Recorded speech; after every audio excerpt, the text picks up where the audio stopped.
Thank you for downloading us. It is Breaking Nashville, always online at breakingnashvillepodcast.com. My name is Jon Watkins. I'm on Twitter. It's at Jon Watkins Host. And this week, it's Dylan Scott with his new single, Yeah, I got me a girl that's sweet, and that pretty thing's making me go.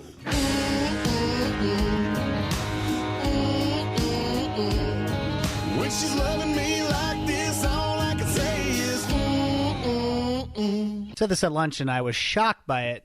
You started trying to go to Nashville and started getting your music career back when you were in high school. Right. So when did that start exactly for you? Was that junior year when you started making it, or was it senior year? Let's go back further. Probably when I was 2 years old. I'm sitting on my dad's knee. He's playing guitar, and I'm singing, I like my women just a little on the trashy side. Yeah. So, yeah, man, it started there. And so I just wanted to always follow my dad's footprints. But, yeah, man, in high school, I really started hitting Nashville hard and just looked up because of my dad. You know, my dad played with Freddie Fender and Freddie Hart and lived in Nashville for years. And so he kind of knew about the way to go about it besides, I mean, he slept in his truck. He slept where he could just to make it. And so he didn't want me to have to do that. So I lucked up with his guidance, and, man, by the time I was 19, I was signed to a record deal. That's really cool. But was there any point where your dad went, look, I've done it. I've been down this path. I don't want you to do the same thing. I don't want you living in the truck. Man, him and my mom both, they never did that. Yeah. You know, he didn't force it upon me. He didn't say, you need to do this.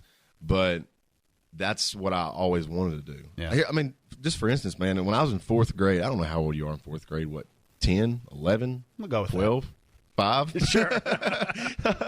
Well, either way, but we got the whole class got to write a book, a hard copy book, get it published and have pictures and everything. And so my book was called My Future Life. And in my book, I basically graduated high school, moved to Nashville, got a record deal, lived happily ever after. And that usually does not happen. No. You know, it's a lot of work that I've come to find out. But I just always knew what I wanted to do, you know, and I stuck with it. And I feel like that's anything in life. Mm-hmm. If you want to be a police officer or own your own business, if you just say you're going to do it and be positive, it'll happen. So you just have to stick with it. And so, yeah, man, it's I know it's cliche, but it's just a dream come true for me. So you started making those trips to Nashville, though. What do you do when you go out to Nashville? Are you just standing around outside of Tootsie's going, hey, I want to be a country singer? Some, yes. Yeah.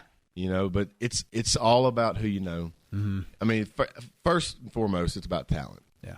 You know, and there's tons of people in Nashville with talent. And then it's about who you know. And when you meet them, they get you somebody they know. And so, you know, it's crazy. There's so many people wanting to be signed a record deal, and so many. There's not a lot of people signed. And so I'm just very blessed, man. Very fortunate to be where I'm at and be able to do what I do and play music with my band every night, and it's just really cool. Who do you get first? Do you get a record label first? Do you get a manager first, an agent? How does that work? You know, everybody's different. Everybody's got a different story. My story is I got my manager first.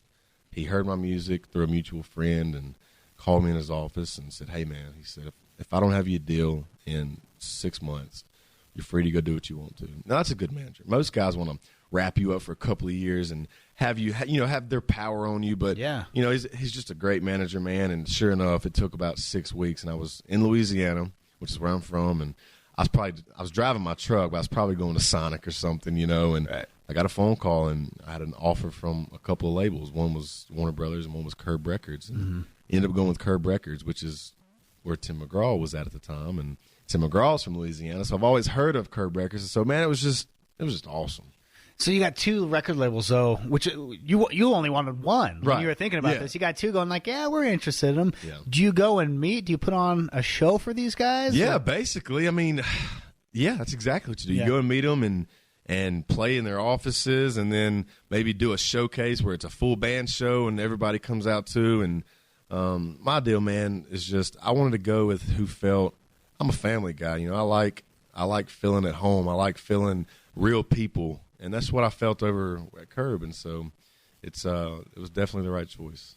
So you sign, and then after that, do they go, okay, for the next 6 months, we're putting you in boot camp. You're going to lose 20 pounds and give you a stylist? Or did they just give you your guitar and go meet some radio stations? That's what they did, man. Really? Fortunately, I mean, I always knew what I wanted to do, and so I knew that image is a big part of it. I mean, I'm not the best looking guy, but I know, hey, you got to stay in shape, you know. You're a fit dude. But I'll let everybody else be the opinion of that. But, they went in, we did some pictures, man, and cut some songs, and, out the radio tour we went. And so we've worked really hard the last year and a half to get where we're at right now, but it's really happened really quick for me. And like I said, I'm very fortunate.